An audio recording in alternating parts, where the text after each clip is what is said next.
Kemon acho Kolkata?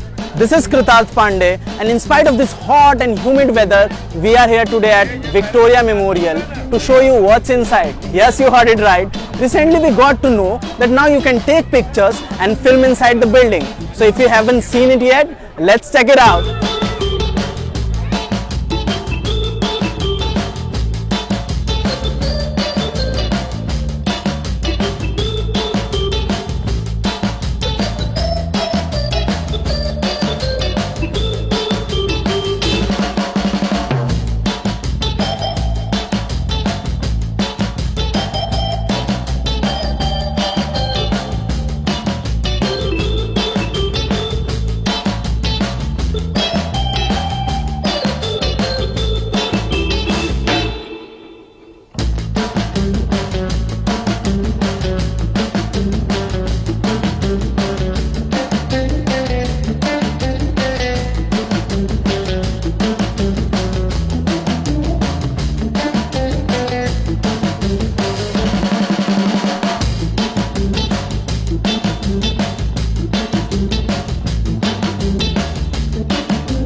So visiting Victoria Memorial is like traveling through time.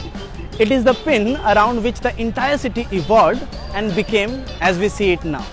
So if you happen to be in the city of joy, even for a day, do come and visit this beautiful place.